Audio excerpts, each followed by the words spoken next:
Allez, salut à tous, on se retrouve dans des conditions un petit peu particulières aujourd'hui. On va commencer la vidéo à l'envers, on va commencer par mes fourmis qui sont dehors. Donc là, elles sont dans mon abri de jardin.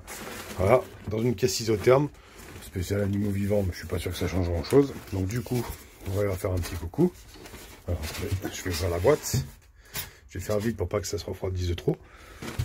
Donc là, on va retrouver mes espèces qui vont faire leur diapause. Donc on va avoir les Manica rubida. Voilà, toujours actives. Même dans le frais, elles sont actives. Voilà, ça les a un peu chamboulées. Je leur ai donné à manger ce matin. Donc du coup, voilà. Donc là, on n'est pas dimanche, hein, on est samedi. Parce que il fait nuit. Hein. Je ne vais pas vous dire qu'on est dimanche matin alors qu'il fait tout nuit. J'ai pas le temps de faire de la vidéo réellement dimanche. Donc je la fais aujourd'hui, puis vous l'aurez demain. Donc ici, vous allez retrouver ma Camponotus crantatus avec ses ouvrières. Voilà. Même une petite araignée dans la boîte polystyrène.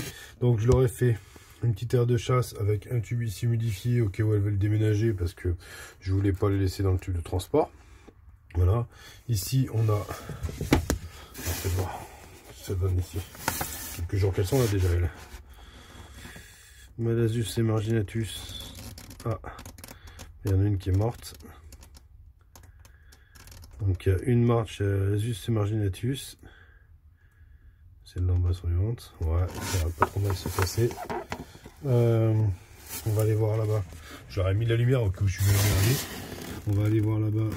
On est chez les Lasus Niger. Tout a l'air bien. Bon, elles ont toutes été nourries quand même pendant la diapause. Voilà, elle pareil. Qu'est-ce que j'ai? Regardez, parce que du coup c'est moins pratique pour filmer. Hop. Qu'est-ce que j'ai là? Ah, j'ai un cadavre aussi. Un cadavre chez les Manica rubida. Je leur ai donné de l'eau sucrée. Et pour les deux espèces d'ailleurs. L'eau sucrée et les fourmis sont mortes sur le coton. Alors, est-ce que ce sont noyées à cause de l'eau sucrée? Je sais pas. Mais voilà, j'ai un cadavre ici aussi. Donc voilà. Magnifique. Crantatus. Alors, attendez, il ne faut pas que je change le téléphone parce que vous allez péter un plomb, vous allez rien voir. Donc voilà.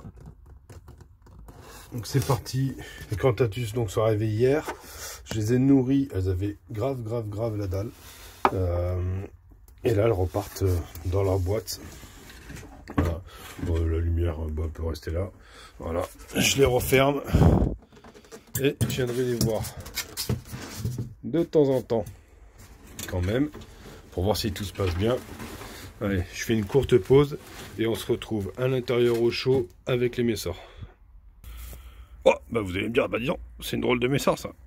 Non, on n'est pas chez Messor, on est chez mon lapin. Parce que ma mère aussi, elle a faim, donc on la nourrit en même temps. Dis bonjour aux abonnés, toi. Dis bonjour aux abonnés, t'as faim. Ah, allez, on retourne avec les Messors. Et nous voilà avec les Messors au chaud à l'intérieur, enfin au chaud, 20 degrés. Je viens de leur allumer la lumière. Donc, beaucoup d'activité ici. J'ai la lumière, j'ai le flash. Attendez, je crois qu'il faut que je fasse pause pour pouvoir enlever le flash pendant la vidéo. Je fais une petite coupure. Bon alors j'ai pas trouvé comment on faisait. Ah le progrès. Donc du coup on aura le flash. Je sais pas si ça va pas faire des reflets bizarres. Bon dans mon nid principal, toujours peu d'activité. Toujours ce petit écrou qui est tombé il y a bientôt 15 jours sur une vidéo. Et j'ai toujours pas pris le temps de l'enlever. Ça c'est moi tout craché ça. L'abreuvoir, celui-là n'a pas été changé cette semaine, donc elles ont bu un petit peu moins. Toujours un peu d'activité. Je voulais enlever cette aire de chasse, mais du coup, ça me fait chier de les priver de place, donc je vais leur laisser. Voilà. Ici, dans l'aire de chasse, toujours un petit peu d'activité. J'ai changé l'abreuvoir aujourd'hui, ce matin. Donc voilà, qu'est-ce qu'ils font là au milieu? Elles se sont rassemblées. Là, le dépotoir. Toujours pareil. Attendez, je fais une coupure. Excusez-moi, donc du coup, je sais plus où on était. Ah oui, sur les abreuvoirs, il me semble bien. Vidéo un peu perturbée aujourd'hui. J'ai voulu aller dans plusieurs endroits différents. Ça fait plusieurs coupures, ça me plaît pas beaucoup. Mais bon. Donc du coup, oui, je voulais leur enlever une aire de chasse. J'ai dû vous le dire il y a à peu près 2 minutes. Mais ça m'embête de réduire leur surface d'extérieur. Mais si je veux faire ça, c'est simplement parce que je leur ai reçu un nouveau nid. Ça y est, je vais y arriver. Nouveau nid qui représente comme ceci. Je vais essayer de vous garder le téléphone droit. Voilà, avec une aire de chasse que je pense tout simplement condamnée, parce que j'en veux pas. Donc je vais voir pour mettre une plaque de plexi à cette place-là, pour faire comme une grande salle en fait, pour que ça soit condamné. Donc voilà, vous savez où je prends mes nids, je vais pas vous le dire sur chaque vidéo. Le seul truc qu'il faut que je précise, ce modèle-là, quand il arrive, la grille elle est pas coupée à la bonne taille, là il faut la recouper. Sinon en fait elle dépasse et elle empêche que ça se ferme correctement. Et ici, il y a la petite porte là. La petite porte en fait qui sert de l'autre côté à avoir la forme d'un tube pour pouvoir enquiller un tube dedans. Bah en fait, elle a tellement de jeu. Vous voyez à peu près là, moi, ça va être compliqué. Vous voyez là, j'ai mis des petites cales en bois qui font à peu près 1,5 mm. Et bah en fait, cette cale là bouge de 1,5 mm comme ça et comme ça. Ça fait cool le trou de ce côté-là, et là ça craint rien puisque c'est l'extérieur du nid. Ou si vous le poussez dans le mauvais sens, bah le trou il est là, entre la paroi du nid et la plaque. Donc tout ce qui est micro-espèces, ça pourrait se barrer, voire même des belles espèces, parce que 2 mm ça fait un joli trou. Donc voilà, j'ai dû modifier ça. Je l'avais pas vu sur la photo. Après, je m'affole pas, c'est un nid que j'ai payé une misère. Je les commande en Chine et j'en assume entièrement la responsabilité. Je sais très bien que des fois, ça merdouille un petit peu. Voilà. Sinon, je vais le mettre en place, certainement à la place de la deuxième aire de chasse. Voilà. À la base, oui, je voulais le dire, je voulais prendre ce nid-là pour ma Camponotus crantatus. Le problème, c'est qu'en fait, la hauteur de salle fait 12 mm. 11-12 mm.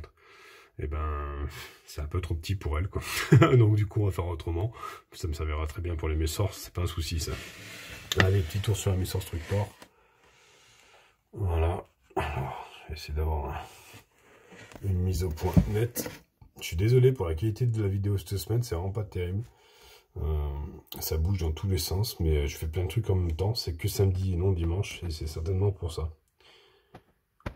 On a un petit peu de couvain qui n'a pas évolué. Hein. Regardez, 4-5 larves. Voilà. Du coup, éclairées, elles ont l'air beaucoup plus marrant. Voilà. La lumière les dérange par contre un peu plus que quand je filme sans le flash sur le téléphone. Voilà. Toujours pas de naissance, pas d'évolution, hein, c'est la diapose. Hein. Donc, qu'est-ce qu'on fait? Elle s'occupe des œufs, elle fait sa toilette. Non, de plus près. Elle s'occupe des... Allez, je vais mise au point, bordel. Je sais pas trop ce qu'elle fait, là. On dirait qu'elle serait presque en position de ponte. C'était une reine et pas une ouvrière. Elle doit faire sa petite toilette. On va mettre le truc automatique. Et du coup, sur mon étagère d'en bas, il n'y a rien. Parce que la Monica est dehors. Bon, voilà. Bon, maintenant, voilà, j'essaierai de temps en temps d'aller vous faire une petite vidéo de ce qui se passe dehors. Donc là, il faisait 10 degrés dehors, chez moi. J'ai mis un thermomètre ce matin à côté de la boîte. Donc on avait entre 8 et 10 degrés. 8 au plus froid, 10 au plus chaud. Dans la boîte, la température a l'air constante. J'essaie de pas trop l'ouvrir. Voilà, si vraiment ça descend trop bas, j'ai incorporé un chauffage au sol avec un thermostat pour les maintenir à 10 degrés. Mais elles passeront leur première diapose du coup pour toutes les espèces, comme ça, et puis on verra bien à la sortie de la diapose que ça a donné, et si ça a foiré quelque part, on modifiera les choses. Voilà, sur ce, je vous souhaite un bon dimanche, et je vous dis à dimanche prochain. Ciao ciao.